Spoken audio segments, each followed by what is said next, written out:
Have you ever felt chained to your own thoughts?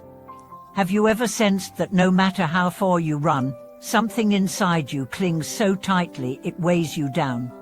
Welcome back to the channel. It's a true joy to have you join us again. Today's video explores a subject that resonates deeply with anyone who has ever longed to breathe more freely, not just with their lungs, but with their heart. We are going to talk about attachment, about letting go, and about how an ancient wisdom known as the art of letting be can liberate our souls and reshape the way we live, love, and evolve. You might believe freedom comes from achievement, or from control, or from finally getting life to go your way. But more often, true freedom begins the moment you stop trying to hold on. Let's begin with something simple, a clenched fist. Imagine squeezing your hand tightly around a stone. Now imagine holding it for hours. Eventually, your fingers cramp, your arm aches, your mind grows agitated. Not because of the stone, but because of your grip. Now, let go. The pain eases, your hand relaxes, and your body softens. The problem was never the stone, it was the refusal to release it. This is the metaphor of attachment. We often grip thoughts, people, expectations, identities, and even pain, believing that without them we'll collapse or lose ourselves. But the truth is, we lose ourselves in the clinging. A breakup that happened years ago, a job opportunity that passed, a version of ourselves we thought we should be, these become ghosts that haunt the present. And every time we feed them, we give them more power. But what if we began to release? Not with anger, not with denial, but with presence, awareness, and deep compassion. There's a Japanese term, Dan S. Hari, which means cutting, discarding, and separating. It's often used in the context of physical decluttering, but in spiritual terms, it's even more potent. It asks us to clean not just our homes, but our minds. Start by asking, what in my life am I holding on to that no longer serves me? Is it a relationship where love has turned into control? Is it a belief that you must be perfect to be worthy? Is it guilt over a decision made long ago? What makes these things so hard to release is not their power, it's our story around them. You might think, if I let go, I'm weak. Or letting go means I'm giving up, but letting go is not surrender. It's not defeat, it's courage, it's trust. It's saying, I choose peace over possession. Let's take a moment to reflect on a true story. There was once a woman named Alina who spent years entangled in a relationship that was filled with mixed signals, unresolved tension, and emotional fatigue. She believed that if she tried hard enough, loved deeply enough, the other person would change, but they didn't. Year after year, she stayed out of fear, out of hope, out of attachment. Finally, broken and exhausted, she sought guidance from a wise teacher. He listened patiently and said, "You are not staying for love. You are staying for the illusion of what love might become." That night, for the first time, Alina cried not because she was abandoned, but because she realized she had abandoned herself. And so, she let go, not with anger, not with blame, but with an open heart. In the months that followed, she began writing again, painting, traveling alone, rediscovering joy in simplicity. Letting go didn't destroy her. It gave her back to herself.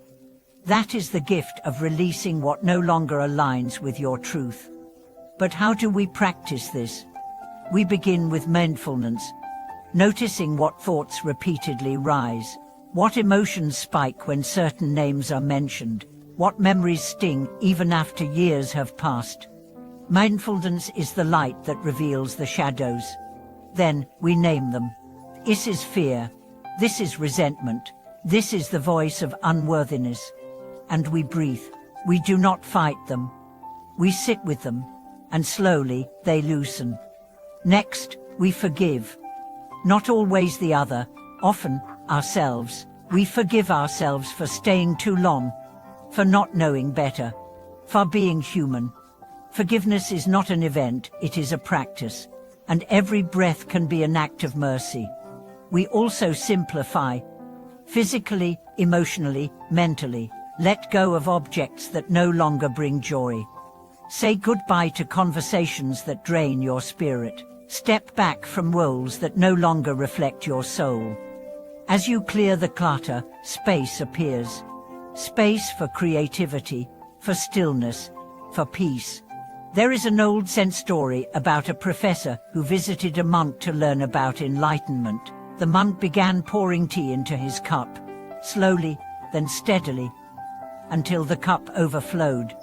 "Stop," and the professor said. "It's full."